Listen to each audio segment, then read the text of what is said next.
Buenos días, mi nombre es Xiomara Garaycoa, soy estudiante de medicina de primer semestre paralelo B y les voy a explicar sobre el estudio de la histología. ¿Qué vamos a abarcar? Lo que es la introducción, donde veremos generalidades de la misma, relación con otras ciencias, etc. Tipos de microscopios, sus partes, entre otros.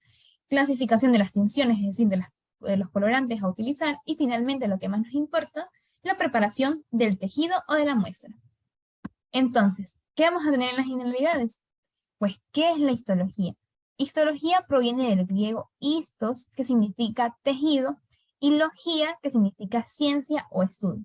Entonces, a partir de esto vamos a tener que la histología es la ciencia que estudia todo lo referente a los tejidos orgánicos en cuanto a estructura, desarrollo y funciones. Al mismo tiempo, la histología es llamada o denominada anatomía microscópica porque se centra en el estudio de las estructuras microscópicas de los tejidos que componen pues, el cuerpo humano.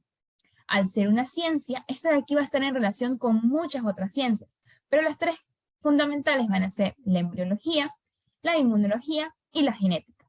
Dentro de la embriología sabemos que es el desarrollo del nuevo ser, entonces nos va a permitir identificar las estructuras que se van a ir desarrollando en las distintas etapas. Y con ello pues visualizar si hay alguna alteración, entre otros. Este va acompañado de la genética, porque estudia los cromosomas. Se centra en el estudio de la formación de los cromosomas, en ver si están correctamente formados, o si a partir de estos van a formar o se va a dar alguna patología, alguna alteración cromosómica. Y finalmente la inmunología, donde vamos a hacer estudios inmunológicos o inmunocitoquímicos para ver las distintas células que conforman el sistema inmunitario. Y bueno, por otro lado, la histología no solo se centra en el estudio a nivel microscópico, sino que también a nivel macroscópico, es decir, lo que podemos ver a simple vista. El tejido como tal o la muestra como tal antes de que sea preparada y de que sea llevada al microscopio. Ahora, al ser una ciencia que estudia por lo general a nivel microscópico, requiere de un artefacto que permita su estudio. Es así como vamos a tener pues los microscopios. Tenemos dos clases de microscopio, el microscopio óptico y el microscopio electrónico. Dentro del mercado, el microscopio óptico va a ser uno de los más accesibles por su bajo costo y por su fácil accesibilidad. Es así como lo vamos a encontrar en los distintos laboratorios de las universidades, colegios, etc. Por otro lado, el microscopio electrónico tiene un costo más alto, es más difícil de conseguir y pues solamente lo tendrán los grandes laboratorios. Ahora, estos microscopios nos vamos a centrar en el óptico. Tiene una estructura que va a permitir el estudio y la visualización de la muestra.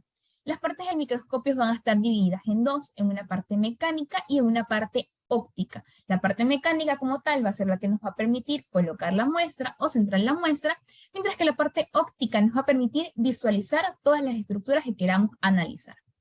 Entonces, ya dividiéndolo y sabiendo cuál es su división, vamos a tener que el sistema mecánico, pues, va a incluir a todos los elementos que le van a dar estabilidad al microscopio como tal.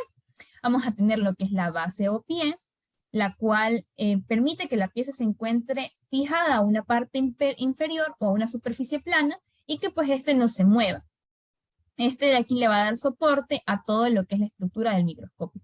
Vamos a tener lo que es el brazo, que este de aquí constituye pues el esqueleto del microscopio, ya que va a estar conectada con lo que es el tubo y con lo que son los oculares. Vamos a tener lo que es la platina, que esta es una superficie plana en la cual se va a colocar lo que es la muestra, va a permitir que se coloque la muestra en la placa de un cubreobjeto, de un portaobjeto. Vamos a tener lo que son las pinzas, que tienen la función de mantener fijada lo que es la muestra. En esta parte de aquí es lo que va a sujetar a lo que es el portaobjetos. Vamos a tener lo que es un tornillo macrométrico, que es aquel que va a permitir fijar o permitir aclarar lo que es la muestra. Este de aquí va a permitir ajustar también lo que es una posición vertical de la muestra referente a lo que es el objetivo de una forma pues más rápida. Vamos a tener un tornillo micrométrico, que este de aquí se utiliza pues para conseguir un enfoque más óptimo en cuanto a la muestra que queremos visualizar. Vamos a tener lo que es el revólver, que este de aquí pues va a ser una pieza giratoria, que la vamos a encontrar en esa parte de acá, Tiene una proporción de un aumento distinto a lo que es el tornillo macrométrico y micrométrico, y en conjunto van a permitir que los objetivos, pues, podamos escoger entre uno de los tres objetivos que tenemos. Vamos a tener también lo que es la parte del tubo, que es esta parte de aquí, que es una pieza estructural que va a estar conectada pues a los oculares, y de este de aquí va a permitir la observación de la muestra. Ahora, pasando a la parte de lo óptico, vamos a tener al foco o fuente de luz, que es esta parte de aquí, que este es un elemento pues esencial dentro del microscopio, va a generar una luz dirigida hacia lo que es la muestra. Aquí, como vemos, está la luz y se dirige directamente a donde va a ser colocado lo que es el portaobjetos.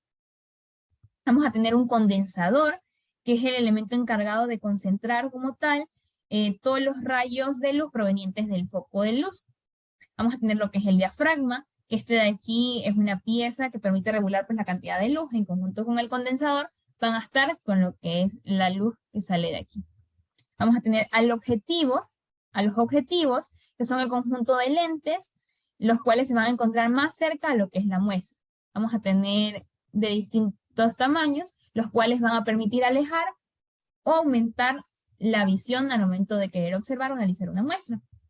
Vamos a tener el ocular, este de aquí pues es el elemento óptico que va a proporcionar la visualización del tejido o de la muestra que se está observando. Va, dependiendo del microscopio, pueden ser binocular o ocular, entre otros. Vamos a tener finalmente lo que es un prisma óptico, la cual algunos microscopios lo incluyen, otros no, y este de aquí también va a permitir corregir lo que son las direcciones de luz. Ahora, vamos a pasar a la clasificación de los colores. Una vez que ya sabemos lo que es el microscopio, que es la herramienta que nos va a permitir observar los tejidos o las estructuras a estudiar, pues vamos a tener que estas de aquí tienen que teñirse para su estudio. Que ya lo vamos a ver más adelante el por qué. Entonces, tenemos que saber en qué se van a clasificar las tinciones. Es así como vamos a tener dos tipos de tinciones, lo que son los colorantes ácidos y los colorantes básicos.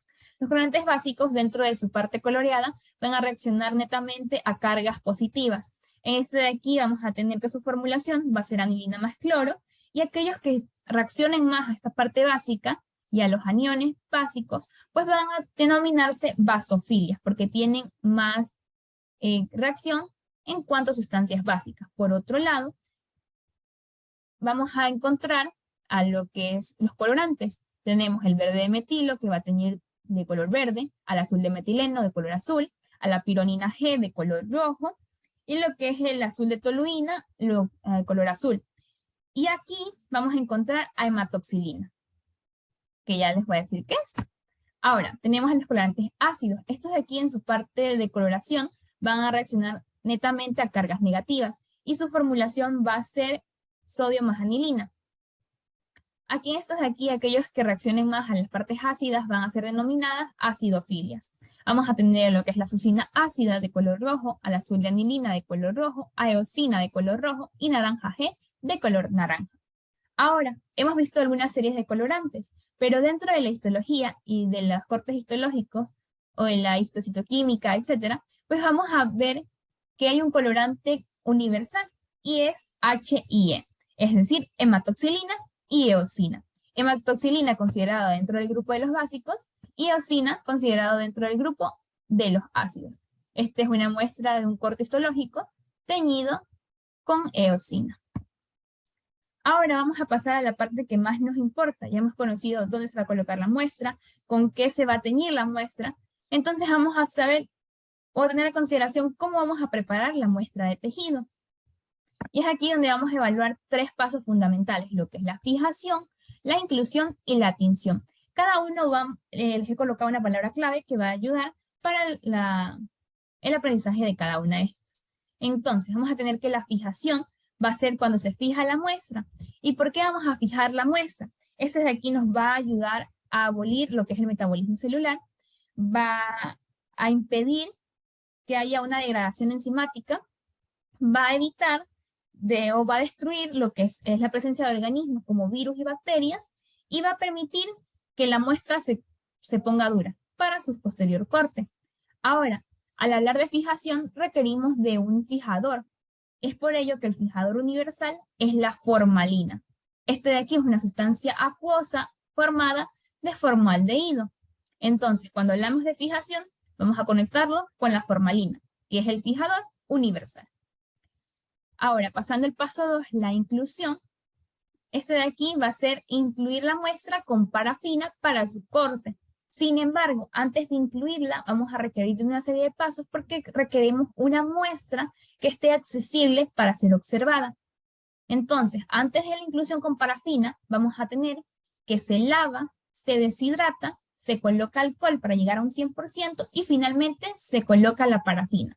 La parafina va a permitir que esta de aquí se endurezca también junto con la formalina y pueda ser pasada al microstomo y ser cortada. Y ahora, ¿qué es el microstomo? Como veíamos, el microscopio va a ser la estructura mecánica que nos va a permitir visualizar la muestra, pero no podemos colocar una muestra como tal grande, tiene que ser una muestra pequeña. Aquí viene la parte del microstomo. Este de aquí, micro, de pequeño, va a permitir que la muestra se corte en pequeños cortes. Y finalmente vamos a pasar a la tinción. ¿Por qué requerimos tinción? Porque la parafina no le da color a la muestra, es de un color blanquecino y así no podemos estudiar las estructuras que queremos estudiar. Entonces, a partir de los colorantes ya conocidos, pues vamos a teñir la muestra. Comúnmente va a ser con H&E, que es hematoxilina y eosina, pero en ciertos casos o en ciertos estudios, pues requiere de otro tipo de tinciones o de colorantes. Una vez que se ha teñido la muestra, esta de aquí se monta en un portaobjetos y se monta al microscopio para su posterior evaluación. Entonces, resumiendo esta última parte, vamos a tener la fijación con la formalina, la inclusión con la parafina y la tinción con los colorantes. Y ahí ya tenemos toda la preparación de nuestro tejido.